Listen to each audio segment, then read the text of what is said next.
Hello, everyone, and thank you for joining our webinar today. Today's session is called Women Leaders in the Environmental and Engineering Sector. Before we start, I would like to take a moment to recognize the traditional Indigenous lands where Eco-Canada's office is based in Calgary. At Eco-Canada, we're committed to working towards respectful acknowledgement, collaboration, and reconciliation with Indigenous peoples across Canada. This starts with our acknowledging our honor and privilege to live and work within the Treaty 7 territory. Today, we are presenting from the City of Calgary, home to the Métis Nation of Alberta, Region 3. We would also like to take this time to acknowledge the traditional territories and oral practices of the Niitsitapi, home of the Blackfoot Confederacy, which includes the Siksika, the Piikani, and the Kainai First Nations, and the Tsuut'ina and Stoney Nakoda, which include Chiniki, Bearspaw, and Wesley First Nations. My name is Danielle Fisher, and I am the Lead Event Manager for Eco-Canada, and I will be moderating this webinar today. Before we start, there are a few housekeeping guidelines for today's session to ensure that everyone can enjoy and participate in the webinar effectively. All participants are muted, so please check your audio settings to ensure that you can hear us properly. If you're experiencing any technical issues, please use the question box and select Eco-Canada, the organizer, and I will do all that I can to resolve the issue. Today's webinar is being recorded and will be made available on demand to you within the next 24 hours. Everyone who registered for the webinar will receive an email with a link to the video. Any questions that you have about the presentation or today's topic can be submitted through the chat box or question box. We will have dedicated time after the presentation to answer any questions from the audience. Finally, we really want to know what you think about our webinars and how we can keep improving. You will be sent a short survey after the webinar ends. Please let us know what you think and if you have any comments or suggestions about the webinar. Eco-Canada's vision is to build the world's leading environmental workforce. Eco-Canada seeks to help environmental workers succeed at each step of their career journey. To do this, Eco-Canada has developed programs tailored to individuals at different stages of their career. For those looking to enter the environmental workforce, Eco-Canada provides training through the BEAR program and accreditation for environmental programs at post-secondary institutions. Eco-Canada also provides opportunities for new workers to break into the environmental sector through wage funding for co-op students and recent post-secondary graduates. For those already employed as environmental workers, Eco-Canada provides the environmental professional and environmental professional in training certifications and EPT students. Lastly, Eco-Canada provides opportunities for those with vast experience as environmental workers to provide guidance and direction to Eco-Canada's products and programs through advisory committees and emeritus memberships.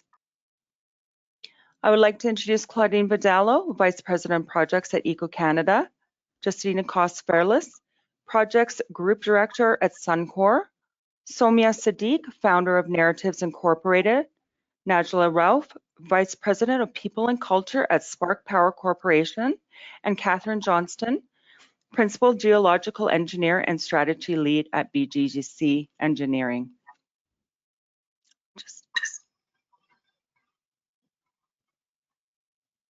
Hello, everyone. Let me kick off the webinar that we have today by wishing you all a happy Monday, wherever you may be.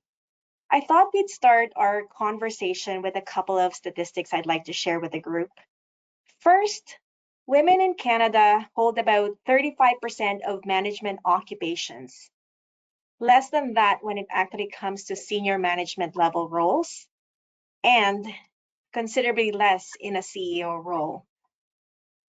When we did our 2020 National HR Survey among 600 employers in the environmental space across all industries, we found that women comprise 46% of the environmental workforce. That's lower than women representation in Canada's population as well as total labor force around that same time frame. In other words, there's more work to do as far as increasing women representation at all levels in the workforce. Now let's look at the bright side. Gender diversity has been improving over time, but we could probably see greater and faster progress when women and allies help the next wave of women succeed in the workplace. So let's meet our panelists, women leader further, who will share their stories, including the challenges and barriers, but also the decisions they have made in navigating their respective career journeys.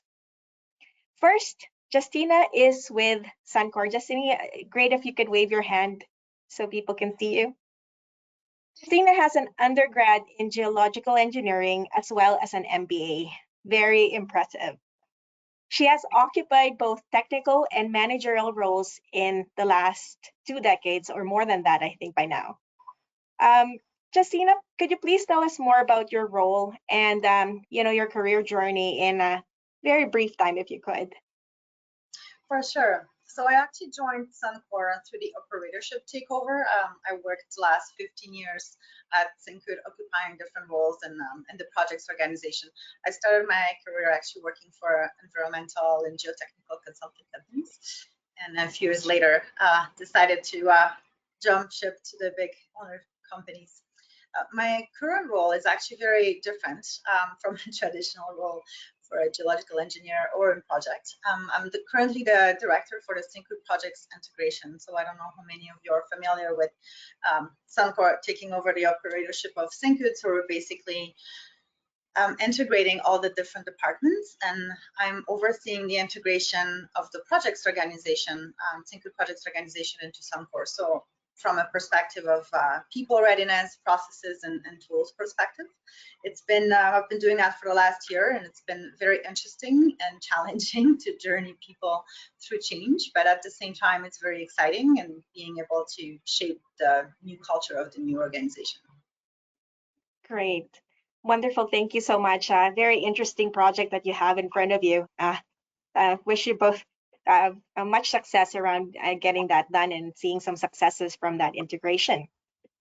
Next, we have Soumya, who founded Narratives Incorporated and Kahani, a consulting firm and nonprofit organization, respectively. Her portfolio includes negotiations, strategic communications, social programming, training, and development and execution of trauma-informed engagement programs. Soumya also sits on the Minister's Advisory Council on Impact Assessment at Environment and Climate Change Canada. Soumya, you seem to be carrying multiple roles. What's your day-to-day like? And tell us more about the organizations you founded. Thank you very much, Claudine. Day-to-day can vary from minute to minute, hour to hour, as you can imagine, wearing multiple hats. Narratives is a consulting firm. We're based out of Winnipeg. We provide services in the area of impact assessment, conflict transformation, research and analysis, community engagement. We do a lot of work with communities and organizations across Turtle Island, and we essentially work towards archival research as well as finding ways for communities to negotiate their rights, their inherent rights.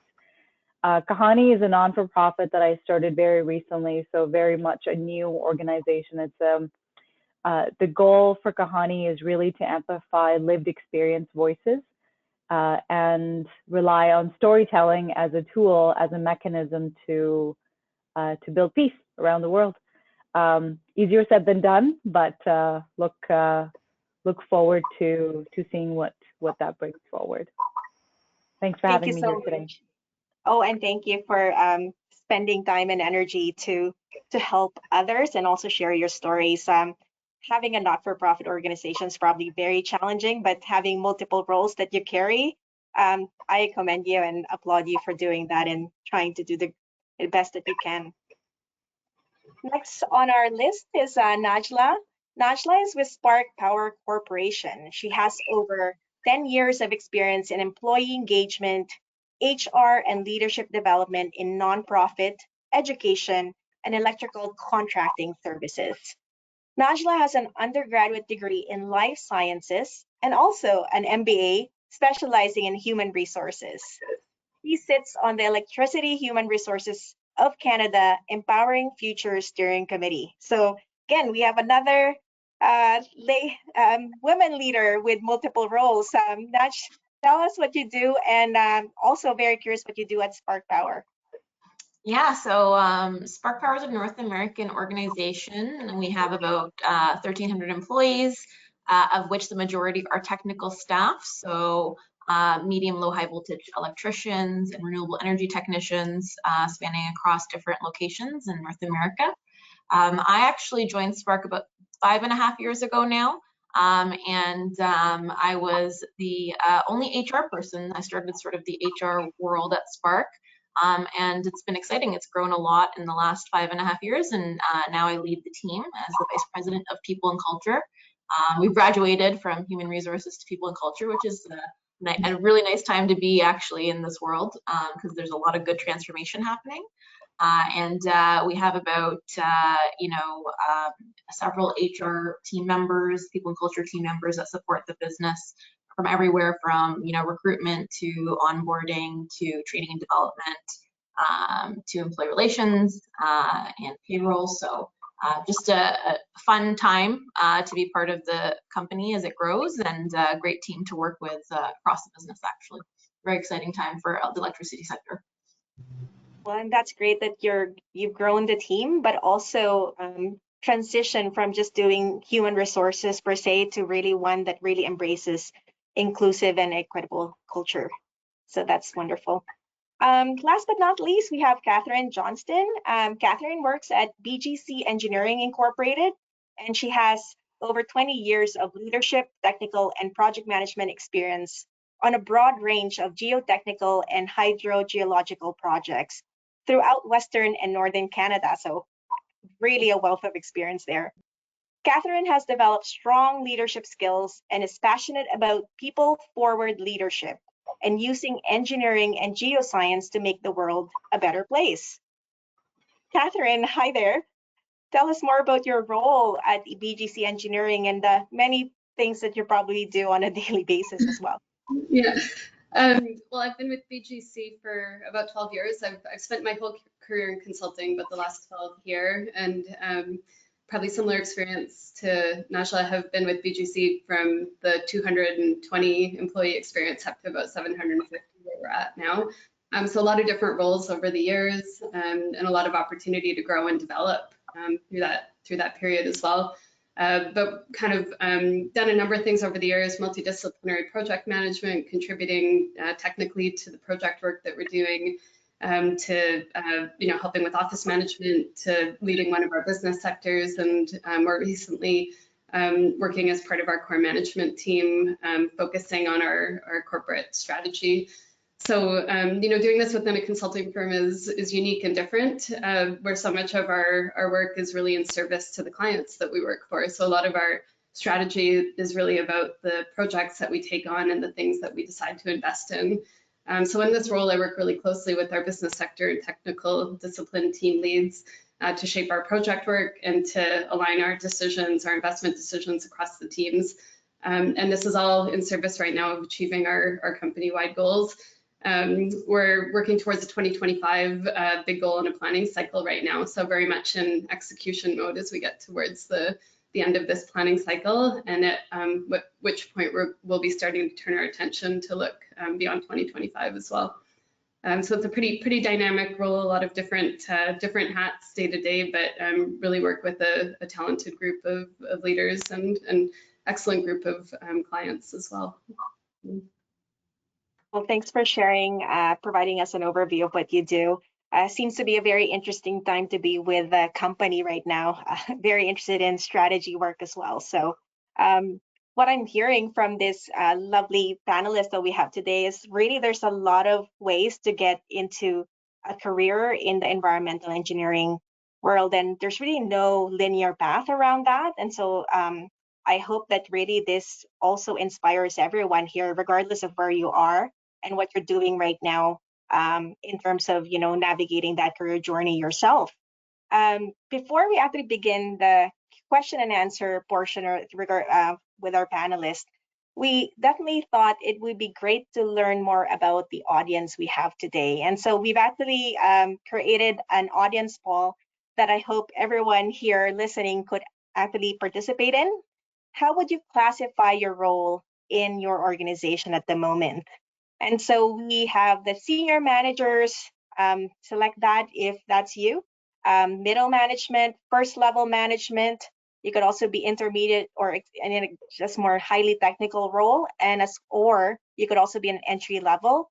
And if none of these apply to you, let's say you're currently seeking the next job opportunity, or you're still exploring your career options and currently studying, please type those in the chat box. We'll give folks maybe a minute or so to respond to the poll question. As well, if you want to share more about yourself, you're welcome to do that in the chat box as well. Because I mean, the other thing that we've heard is that you can also be in various industries to be part of the environmental space. So we're also curious to find out if you're in oil and gas or electricity, government perhaps, or pursuing something of interest to a certain industry.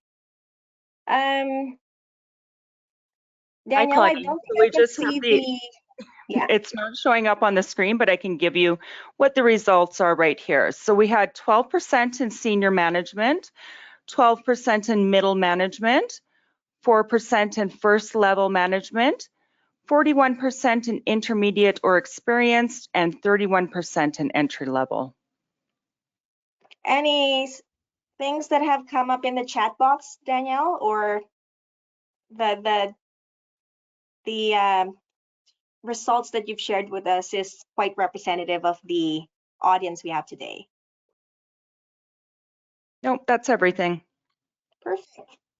That's wonderful. It shows really diversity as well in terms of the roles people are in. Great. So we'll move right into the panel discussion. Perhaps we can start with a question for all our panelists today.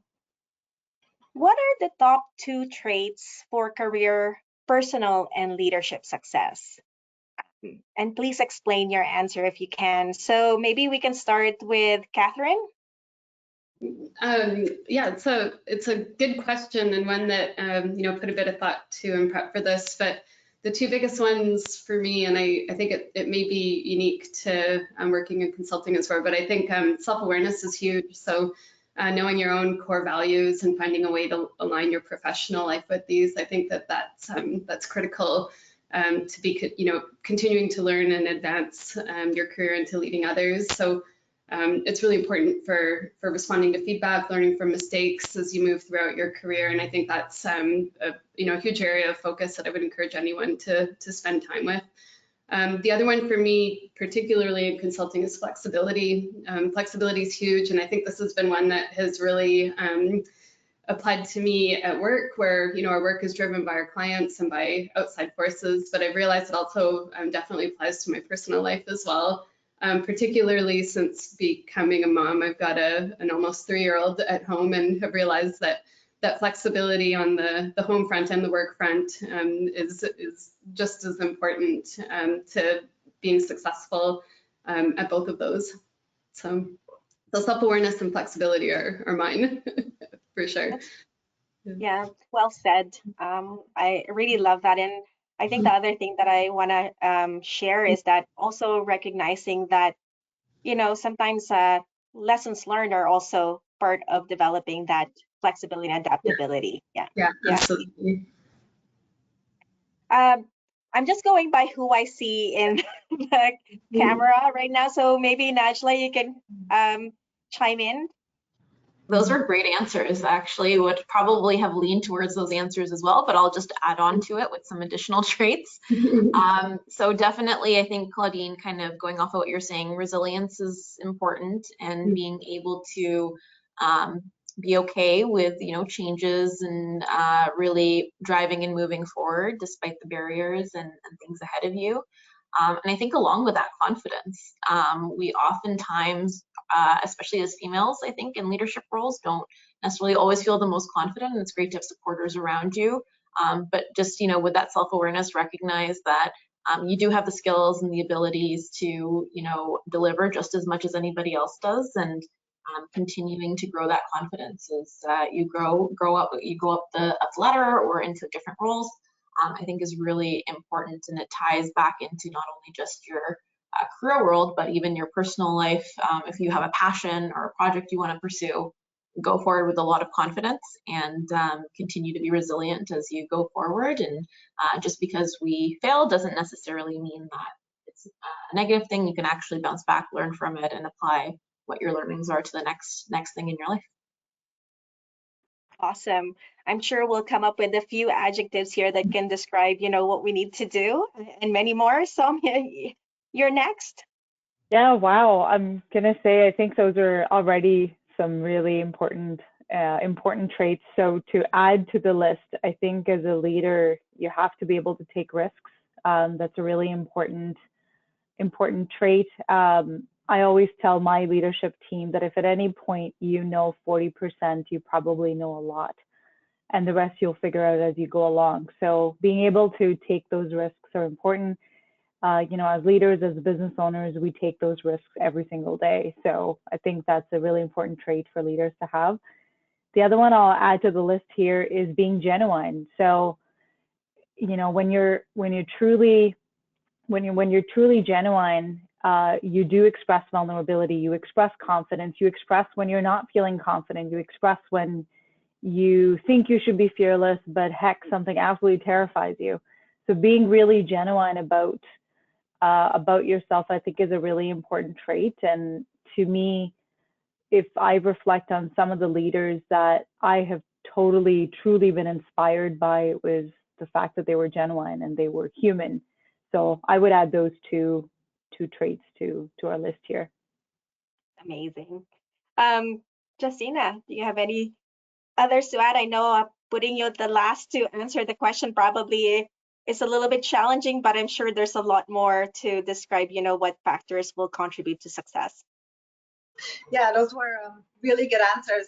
I would add that self-awareness is actually, for me anyways, a continuous area of improvement.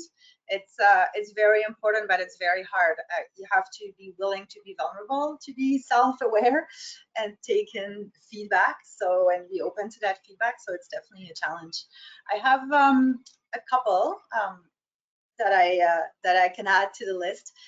One would be an open mind, and an open mind has multiple facets. One is obviously have an open mind to embrace diversity, which is, I think, very important to all of us here. But it's also having an open mind to like truly hear the ideas of others. It's one thing to listen, but it's another thing to really take them into account and be able to accept that people have different ways of doing things. And I think it's important to give people that space if you want to tap into their full potential. Open mind, again, to kind of understand your strengths and weaknesses. So it goes together with the self-awareness, and also an open mind to your career.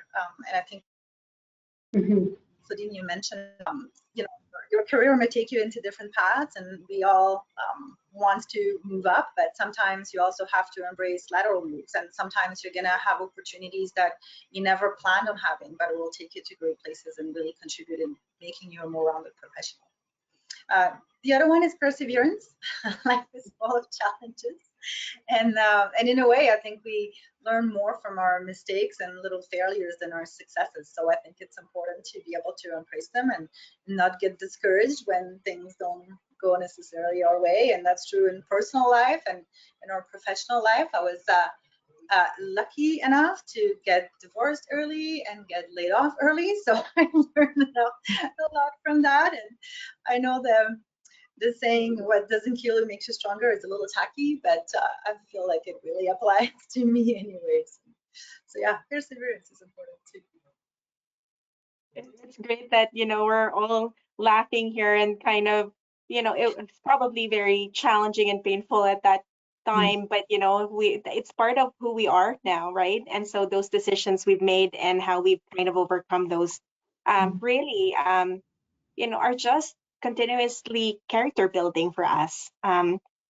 what I want to say in terms of the answers I've heard from all of you is that none really mentioned the need for the technical component, the knowledge and technical skills, because I think when you get to leadership levels and I do want to premise that leadership doesn't have to be a senior role necessarily, but just being a leader, it really requires a lot more of the personal and interpersonal traits, the leadership skills. I heard listening, authenticity, all of those things are equally important as having those knowledge and technical skills to perform in your role. So wonderful answers, and I hope everybody has a key takeaway from um, the answers that you've provided us. Now, I do want to touch on, maybe this is a personal question, and feel free to share some of those if you feel comfortable, and not so much if you don't. But I've heard a few kind of personal stories that either really factored in some of your career decisions. Um, how has your personal life shaped your career choices? And perhaps the other way around, how has your career choices also shaped your personal life? Is there such a thing as kind of those two working, being aligned at all? Or are they becoming more obstacles, or they support each other? So anyone wants to answer that question, or comfortable sharing your personal life as well?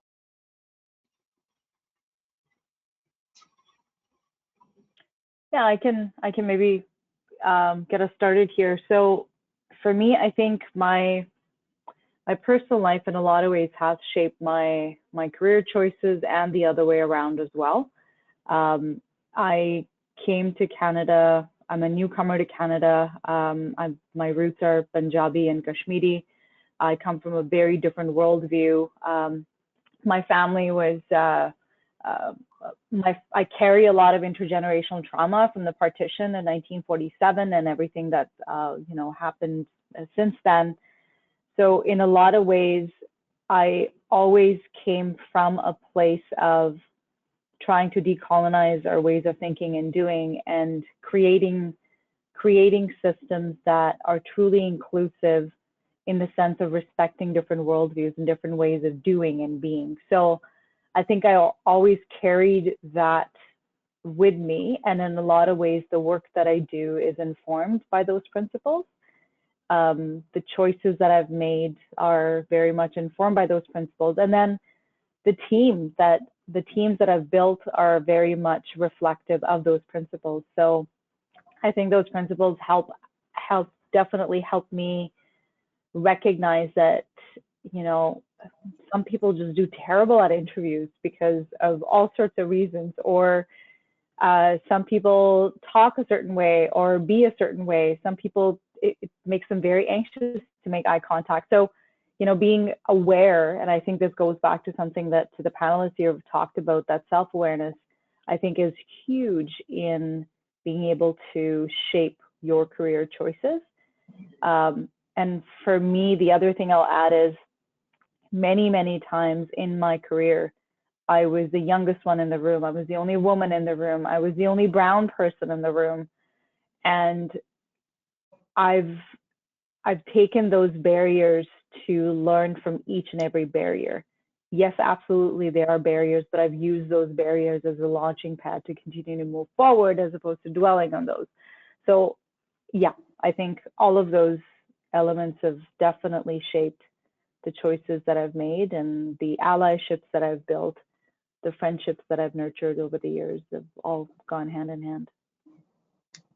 Thank you for sharing your story. And I hear you about the trauma from, coming from different backgrounds, but also I love that how you were able to turn it around, and actually it also helped increase your understanding and awareness of how, you work with others and understand also their perspective. I love that. Najla, do you have any to share? I loved Soumya's response. I come from a very similar background. So, I actually did grow up in Canada, so a very different sort of worldview, and learning a lot about myself and learning about, where my, beliefs and my culture align with, the way that we work in the Western world and, understanding how we can be more inclusive. You definitely straddle two separate worlds, and you're trying to continuously merge those together and advocate for people who may not have a voice, and try to, even if it's small wins, stand up and speak. So there's been a lot of times where, in my career journey, you become a little hesitant. Should I say it? Should I not say it? And that's okay. Like, we're all working through, what we're working through. But when you can, and there's an ability for someone across the room from you or the table from you to learn, it is quite powerful, and you feel good about what you can do and what impact you can have, even if you feel like it's a small impact. I think it impacts somebody else's life, which is, could be a very, very big impact, which I think is important. The other thing that I think, from a work perspective or career perspective, and a personal perspective, you learn a lot about the type of people you want to surround yourself with.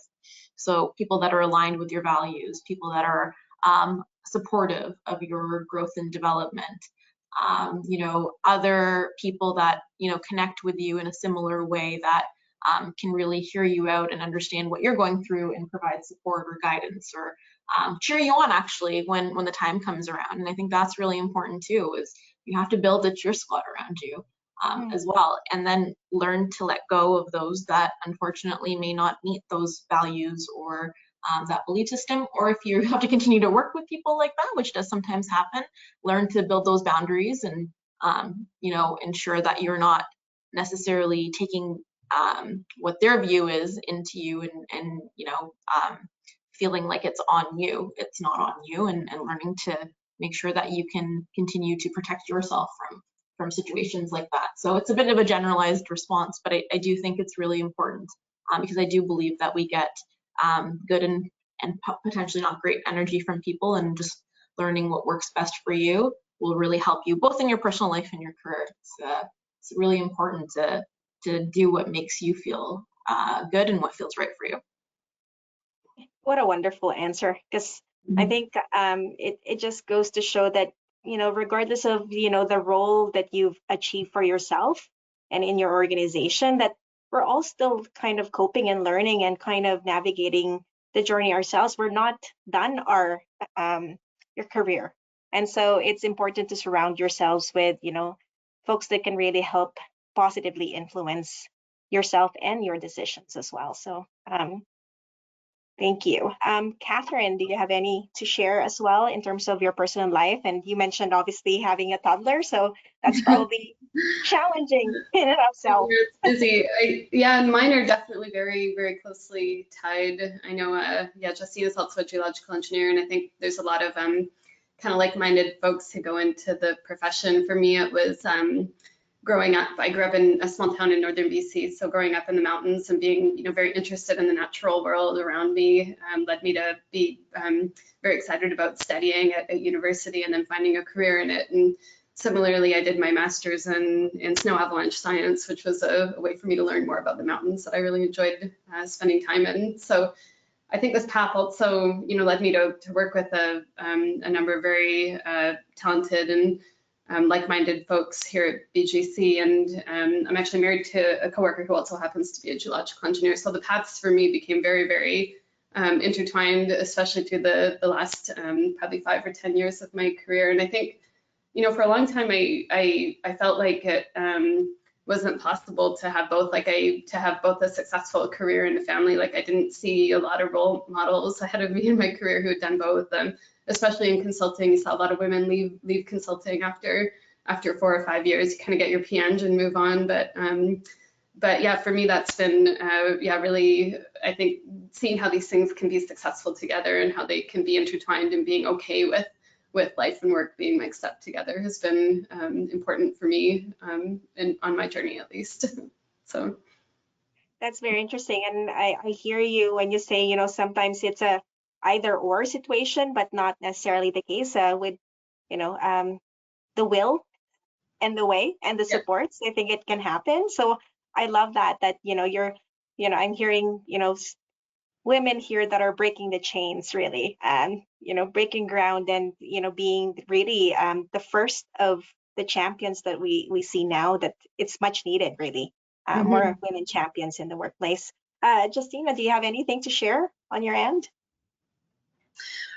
Yeah, so actually similar to Katrin, I also chose geological engineering because I love the mountains and love the outdoors. So that was kind of the personal influence into my career choice. But as you grow and evolve, sometimes things take a different turn. Like when I did my MBA, before that I didn't necessarily know that I would want to go more into management and give up a little on the technical side of things. So I think it was definitely not conscious choices to have them intertwine, and they just kind of end up influencing each other, the personal and the professional life, as you kind of navigate your life. But to me, the most important throughout the whole thing was to be genuine, like Sonia was saying earlier. I think that's really important, and just to stay true to your beliefs wherever you end up going. Great, thank you. I'm going to ask a very probably tough question here. And, you know, obviously there's no right or wrong answer here. It's all coming from your perspective and observations in your respective journeys. Is gender inequality in society and the workplace a perception, or still very much a reality? And if so, how can we continue to help overcome that and kind of move the needle in terms of increasing, you know, the women representation, but also being treated fairly and with respect? Maybe, Justina, you can start off the group.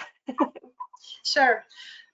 Sadly, I think it's still a reality. It's actually something that we talk a lot about at Suncor right now.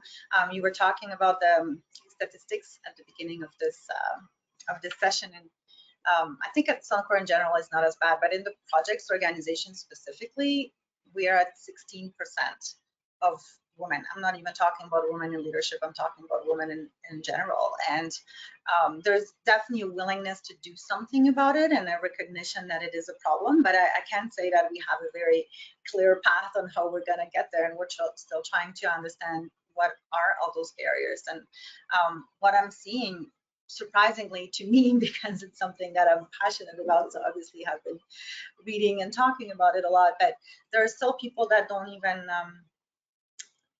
see that there is that there are problems, and there's still a lot of biases. And the problem with biases is that most of the time they're unconscious, so people are not even aware of the things that they're maybe saying that can be hurtful to women, or just the decisions that are making that are detrimental to them. So it's definitely something that requires more work. I don't think a lot of it is intentional, but that doesn't necessarily make it better. Right. Thank you for sharing that, and hopefully there's really more voice on our end too, that we're able to kind of call things out, and not really just for the purpose of doing so, but also part of the education for us, but also education for our peers and colleagues. Catherine, do you have anything to share around that in terms of what you've observed in a consulting environment, especially? Yeah, like similar to Justine, I wish I would say it was a perception, but I think it is very much a reality.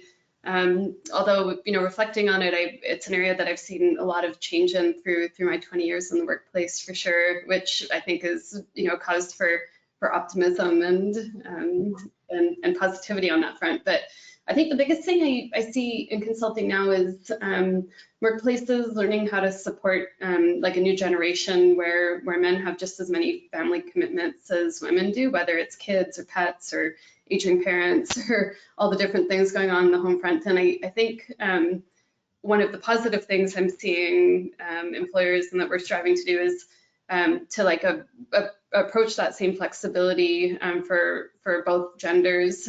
So examples like offering parental leave to men, which can let women come back to work quicker and in a lower stress way to get back into their careers. And you're seeing like the workplace sort of adapt to that, right? Like everybody having that's the similar set of constraints and the similar need for flexibility from their employers, and employers getting more used to that being a fairness thing across both genders, not just something that women are looking for. It's something that women and men are looking for. So that's the change that I feel like I've seen a lot of in the last 20 years, and it's been interesting just seeing how workplaces are all responding to that at very different paces. But that's one observation I've had on the positive side of it, and one that I hope we continue to see. That's great. Thank you. I do wonder if we're also kind of locking ourselves or limiting ourselves by also accepting the paradigms that we've we've been used to in the past. And, sometimes it might be just a matter of asking our partners for, equality as well. That we can also go out and, pursue our careers, and perhaps there is a sacrifice on their end as well. So I've also observed that in mine, because I'm married to a Filipino, and the Spanish culture is more one that really welcomes a patriarchal society. And so I've seen the shifts also that has happened between the two of us. So that's wonderful to see the developments. Soumya and Najla, I'm going to ask a very different question on that piece, because if there is still inequality, as employers or someone that can really contribute to change in the workplace, what strategies can really employers do to promote equity inclusion in your workplace, whether it's the flexible working hours or being a little bit more hybrid work arrangement, or encouraging parental leave, for example, for the men. Those pieces. What have you done in your workplace? Yeah, thanks, Claudine. So we've done a few of those things, and I'll offer a few extra things that we've done. So we have parental leave. A parent coming back from parental leave gets the same welcome back bonus, gets the same childcare stipend per month that a mom coming back from mat leave gets, which encourages, which takes that, it doesn't matter if you're a mom or a dad, or what that might be, it's the same. So I think that in a very subtle way encourages some equity there. We have a hybrid environment. We've got a very flexible work from home policy. With that, though, we've also encouraged people to take responsibility for, if you're working from home, that's awesome, but if you're starting to feel socially isolated, do something about it. So, we framed the work from home policy to promote self-awareness of what people need to do and where they need to be. We have a wellness room at work, which is soundproof on purpose, so moms can pump and not feel conscious or self-conscious of it. So little things that we've incorporated. Moms will sometimes bring their kids to work, and we remind them that, hey, there may be some tax lying around, so just be careful with things. So just in creating a culture of normalizing that normalizing the kids and fur babies are very much a part of our environment. We have 4 dogs at work that are actually on our website, so I'd encourage everybody to look at our team section, and they all have bios. It's adorable. So there's a lot of different ways that we've encouraged that equality conversation. The other thing I'll say is I think it's really important, and this is something I've been very deliberate about as a leader, is to encourage mentorship. So it's really important. I'm reminded of, watching Miss Marvel recently, and I love that there was actually music that I could relate to in the background, and there were characters that I thought, that's like my mom, that's like my dad. But all that there is women who are entering the career, young professionals entering the career, want to see examples of success. They want to see that there are leaders that can inspire them. So if you are one of those leaders, take mentorship seriously. Make sure that the young ones see that this is totally doable. Is it easy? Absolutely not, but it's doable. So I think creating a culture of mentorship is really, really important in workplaces, and something that I know we've definitely taken quite seriously. Thank you for suggesting that. And I think I encourage all women to do that, not just in your workplace, but also mentor women in other industries too. It just helps. We need to help each other and, you know, advocate for each other. Thank you. Najla, do you have anything to share about what employers can do and what you yourself have done to promote equity and inclusion? Yeah, absolutely. I think I'll just add to sort of some of the interesting things that Salami has done in her organizations. I think, you know, an annual, semi-annual review of your processes and policies is important too as well. Everything from the way that you hire and looking at candidates, you know, ensuring that you're encouraging hiring managers, and primarily in the electrical industry for the longest time, it's been quite male dominated. So, you know, really spending the time on the why, like this is going to promote, yes, diversity, equity, inclusion. Here's how it's going to foster increased thought and ability to problem solve and all those things. And just continuing to have that conversation, I think, is really important. Education and awareness. We have a DEI committee as part of our Spark 100 sustainability program at Spark. So we've been running that for the last couple of years, and the team has really been focused on some of the education and awareness factors. One thing I do suggest for people that are part of organization that are thinking about starting something like this or bringing in more equitable practices, you can even start small. You don't have to change the world tomorrow. I think it becomes overwhelming for employers and groups that, you know, are kind of on that journey, and then we try to either do too much too fast, and there's, you know, no ability to actually measure the success or put a sustainable program into place. So start small, start impact. You can do small things that will be impactful. I think that's really important. And just a small anecdote, you as an individual can impact it. We launched a mentorship program called the Junior Executive Team, where members of our team could be nominated to be mentored by a senior leader. And in the first year, our senior leadership team, primarily composed of men, which has changed a lot now, which I'm very, very excited about. And it's been something that the CEO and I have really spent a lot of time trying to diversify and bring in different thought leaders. But they were very excited. They had all these names. They're like, let's do this. And so, you know, they're like, you know, Najla, here's all our nominations. We think we want these, like, you know, 10 people. And I had to email them back and say, that's great, but the majority of people are all male. And so can we think about the mix here? Can we think about the diversity here? And they all went, oh, and they had like that oh moment. So I think just, you know, speaking up and becoming, you know, comfortable, and that's why it goes back to confidence of providing that feedback and knowing it's not necessarily coming from, you know, not the intention, a negative intention, but we definitely helping people train themselves to think about things differently, I think is really important too. Also, I think anyone can have an impact, and I think that's what's really important in an organization. That's wonderful. Mm-hmm. We can help each other, and you know, this goes beyond just helping women really advance in their careers. It's really just diversity. Like everybody has something unique in them, and there's different kinds of diversity, even ones that you don't necessarily see. It could be diversity in perspective. So I love that. You know, there's a lot of things that I still want to ask, but questions from the audience have started coming in. I do have a quick question for the audience too, and kind of turning things around and asking the audience what strategies from your perspective can help women, can help you succeed or advance in your career. And so we have the poll question up, and we have an exhaustive list, but we couldn't put everything and all the answer choices in this. So if you have other suggestions, please type that in the chat box.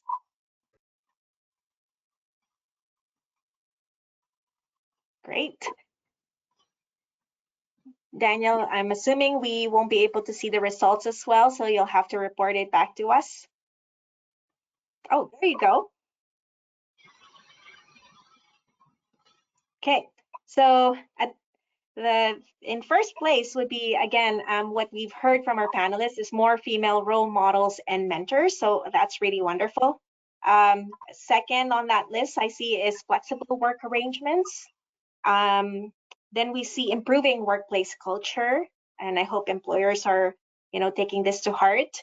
And then we have promotion of diversity, equity, inclusion, probably also part of, everybody helping each other, but also employers doing a better job at, looking at their practices and figuring out how to embrace DEI in those practices. And then lastly, providing more opportunities for women in senior roles. So that's great. Daniel, just a quick check-in. Were there other things that came in through the chat? There's nothing that came in through the chat, Claudine. Perfect. Thank you. Well, at least we captured the 5 that we read that were kind of important to everyone. There, as I said, there were more.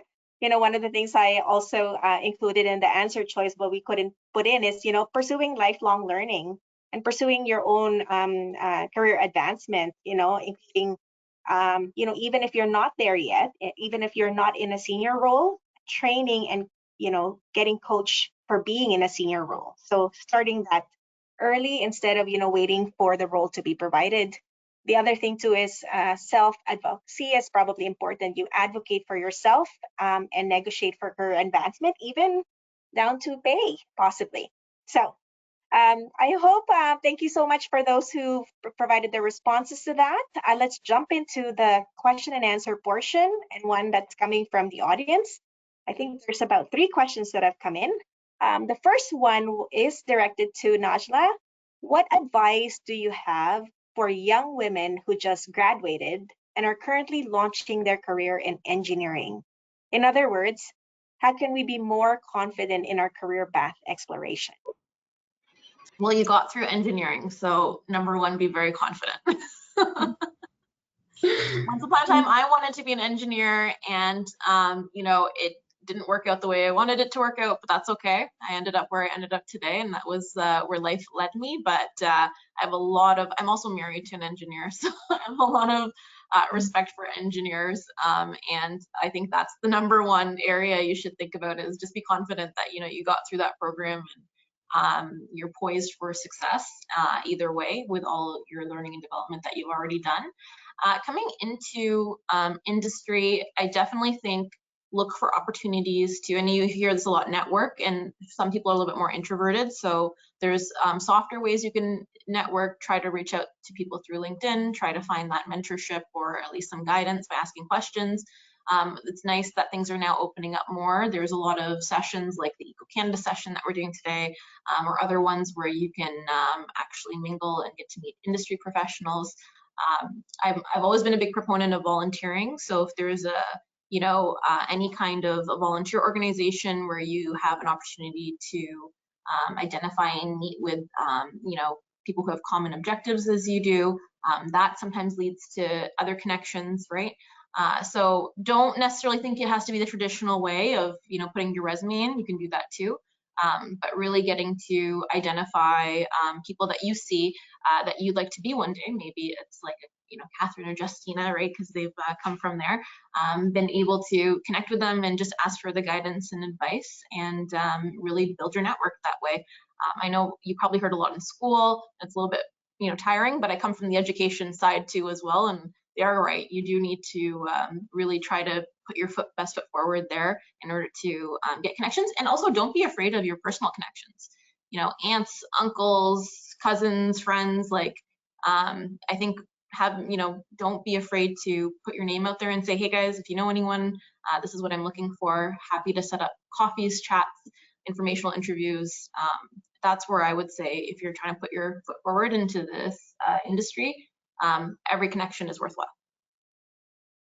Thank you so much. There's a comment, not necessarily a question, but I'll turn it into a question regardless. One of our audience attendees said that there was a similar discussion that she's had over dinner the other day. And it's interesting because every single man in the room was surprised to hear that, I would assume this is referencing to gender inequality and the fact that, men don't really know what kind of barriers are being created and not necessarily intentional, but they exist. It's just a comment that it's, people are not aware of the problems and the barriers they also create. And so I guess the question that I have for the audience is something that I was trying to raise earlier. How do you kind of educate it, but educate and create awareness in a respectful way, right? Because that's also something that we have to be cognizant, is that we can sound like very aggressive also and angry, and that's not our intention either. So any advice for those that may have experienced that or could kind of coach others on how to deal with those situations? I think it's, if I can jump in, I think it's really important to call it out. And if you are in a meeting room and you're, seeing someone behaving like that, you can definitely do it in a respectful way. And sometimes it may be better to take it offline, maybe not, embarrass the person in front of the full group, but after that, have a little one-on-one with the person and just explain how what they have said may not have been appropriate. And Thank you. you can also turn little safety moments into little EDI awareness moments at the beginning of your meetings, for example. That's amazing, because that it is also a safety piece that's layered over there. Tommy, do you have anything to add around that? And maybe it also could be the other way around, that we also, even if we're women, we also have our own biases. And so there could be a situation where we're the ones that are kind of creating those stereotypes and biases, and we might get called out. How do we address that or welcome that? Yeah, that's great. I Go could ahead, jump in there Catherine. and say, I think it's about like creating a culture of like curiosity in our workplaces as well, right? Like being able to be curious about each other's lived experiences, to be like comfortable and open enough that you can share your own. And that idea that was just floated about an EDI moment, that's one way that you can do that and kind of weave that into your culture. But I think that's the biggest thing, is like that culture of curiosity and openness about comparing the way we see things, comparing the way we experience things. I think those are the things that will help lead to change. Right. Samia, anything to add? Yeah, I was just going to, those are great suggestions. And I think they go a really long way to create, it's definitely tied to safety, because you need to be able to create psychological safety to be able to have these conversations. But I do think we need to be smart about how you have these conversations. No one likes, and if you take the diversity conversation out of it, no one likes to be embarrassed. No one likes to be shamed. No one learns that way. And some people do, perhaps do, but is that really constructive? So we want to be able to relay concerns without isolating a group. EDI conversations are not meant to be anti-men conversations. That's a really non-constructive way to go about having these conversations, because, if I reflect on my career journey, I've had some amazing women leaders. I've also had some really amazing male leaders who've been my coaches and my mentors. So I simply cannot be isolating one group of society. So, being mindful of that. And I always say, smart advocacy is where the person who's being advocated to doesn't even realize that that's what just happened. So it needs to be very careful. It needs to be surgical. It needs to be strategic, and it needs to be inclusive. Thank you. Najla, do you have anything to add to the wealth of responses we're getting on that topic? Because it is a hard thing to discuss and navigate. Absolutely, and we have those conversations all the time around here, especially with a lot of leadership being, in the past being primarily male, and we've changed some of that, and hopefully continue to do that in our field staff too as well, which we're starting to see, which is very exciting. And I recall a story, a conversation I had early days with one of our most senior leaders who I reported to, and we were talking about the personality type of someone that they felt would succeed. So they were saying, well, like, we want our female leaders or people that are here to speak up, and we really value that, and it's great when they they're able to articulate and bring their points across and that sort of thing. And I sort of paused and said, that's great, but are we making room at the table for them? And it was not about him, and it was not about anyone else, but it was, can we reflect and say, are we actually making room at the table, or are multiple people, not even just men, but males, females, people who have the personality traits that we're talking about that are genuinely, louder, more persistent, dominating the conversation. So are we making space for not only females and female leaders, but also introverts and people that may have a really great idea? Or are we repeating something somebody else said because that person didn't say it as loudly or as succinctly, and now all of a sudden it's not that person's idea anymore, it's the person who has been able to take it and repackage it. So it's just an example of, again, conversations and curiosity and just repositioning the conversation back to the other person so they can reflect and think about next time you're in a boardroom, hey, think about this, or next time you're in a meeting space, think about this. Take us, just be quiet the entire time and see if you can see what this person's seeing. So I think that's really important. And I also think mentorship goes both ways, right? And I think we talked about that. We want to learn, we should be learning as much from the people we're mentoring as they're learning from us, if not more. And I think trying to pair people together that could learn from each other, whether it's informally or formally, and giving those opportunities for mentorship is important too as well. And I think people will learn organically through people's shared histories and understanding somebody in that way. Again, small things, but impact hopefully is big, and it will ripple through groups and teams. Thank you. I really love how you wrapped up that conversation around that piece. Really key takeaway for me is that as someone who's embarking on your career, or looking into advancing your career, there's a lot of things that you have to do consciously to really develop your leadership skills, but also you also have to champion diversity, equity, inclusion yourself, but also that you can make choices around the employers that you the jobs that you pursue and stuff like that. And maybe there's a way to kind of look for employers that are and really embracing EDI rather than just marketing. It becomes a marketing piece. If there's a way to find out and talk to other women that have succeeded in their journeys and looking for that culture that probably is a good fit and align well, those are the external factors that you can then control as well in yourself, because right now we're in a good place where the labor market is a little tight. So it's an employees market. And so if you're actually looking for job opportunities here, you might have a hand in saying which employer you want to go into. So want to use that as a takeaway. There was a comment though that came in last. They said that if you are looking to continue to grow and become a women leader, as well as those that are emerging, the Lean In organization has a lot of resources to further your skill sets around that space. So with that, I want to thank our amazing panelists, Justina, Soumya, Najla, and Catherine. Thank you so much for your time and energy, as I mentioned at the start, and for your perspectives around this very topic that's probably very near and dear to all of our hearts. I do want to thank as well everyone in the audience for joining the presentation discussion, whether you acted as a listener, but also being part of the, you chimed in with your questions and your response to the poll question.